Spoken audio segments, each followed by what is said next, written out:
Our planet has been providing us with water for about 4.6 billion years.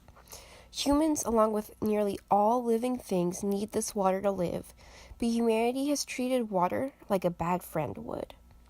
Before modern plumbing, our water sources were polluted with massive amounts of human waste and garbage. Cities were full of sick people and sick animals. Eventually, plumbing was put into more widespread use, and the amount of pollution and sickness decreased. Water infrastructure has become commonplace in the United States and has been since the 20th century. By then, there was a lot of different events going on in the world that caused water infrastructure to become an afterthought.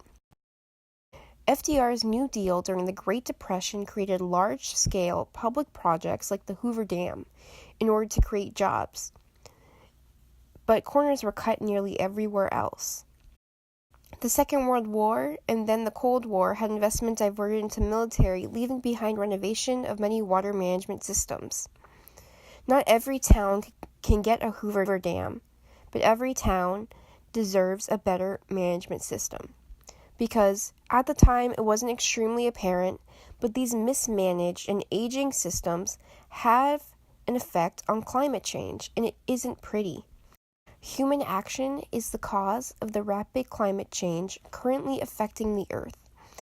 And the lack of upgrades within water infrastructure is also a part of the problem. To figure out the negative effects of a deteriorating water infrastructure, we could look into the benefits of a perfectly functioning one.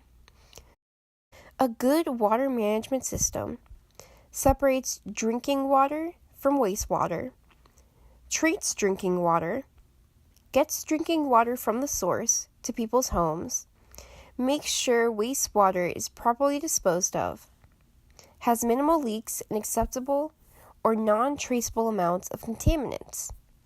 From these positive attributes to plumbing, it's easy to tell how contributors to climate change can become apparent if any of these functions happen to fail. Let's start with the separation of drinking water from wastewater. It's clear as to why you'd want these as far apart from one another as possible. Wastewater makes people, animals, and plants sick. Aside from the human health issues, sick animals and plants harm the ecosystem. Plant populations are important for natural air filtration that reduces the carbon dioxide in the atmosphere. Carbon traps heat, progressing climate change. It's really all that simple. Treating drinking water may only seem beneficial for humans, but water treatment plants are actually very helpful in testing water. Water that is contaminated will be tested along with other water and treated to neutralize contaminants or lead to a large investigation that can stop the environment around the source from getting sick. Drinking water from the tap in your home can be very helpful in determining the state of your local water system. If no water is getting to your home, it usually means that your water may have been turned off by your provider. But it could also mean that there's a problem with the pipes in your area. The same is true of weird tasting or brown water. These could be signs of contaminants that will eventually make their way back into the water source, potentially compromising a whole body of water and the surrounding wildlife, if not going to infect other bodies of water in surrounding areas. Wastewater being properly disposed of is also incredibly important. The amount of things people flush, drain, and throw into gutters finds its way into the water management system, where trash must be dealt with and water must be treated in order to avoid contaminating the main water source. Ultimately, this water is usually dumped into another body of water, which in turn again hurts the environment in nearly all the same ways as any other contaminants in water would. Green infrastructure could fight this, but it's usually expected to be more expensive despite being cheaper than many non-environmentally friendly systems, as was concluded by the EPA in 2014. Leaks may seem to be more of a problem for the pockets, but leaks could cause flooding, which kills plant life and sends animals away. Leaks allow for more contaminants to get into the water, which results in massive amounts of wastewater to be created from once drinkable water. The water is then causing the same issues as other wastewater, but there's more of it and it's flowing back into the system. This also causes a strain on drinking water supplies. Due to climate change, drinking water is expected to become more of a scarcity So avoiding any chances of wasting drinking water at this point could be very helpful in the future.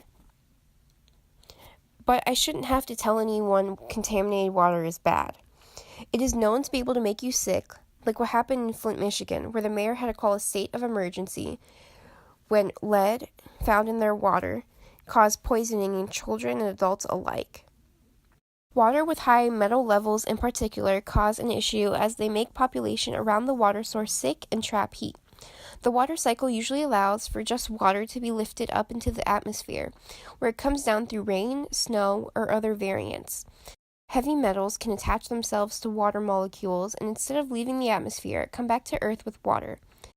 Heavy metals trap more heat than other particles, and the more that pollute our water, the more heat will be trapped. Mismanaged systems that do not carry out their basic functions devastate our environment as animals, plants, and humans suffer. The near future looks bleak for many reasons, but lack of investment in our water infrastructure is too easily avoidable to be part of the reason.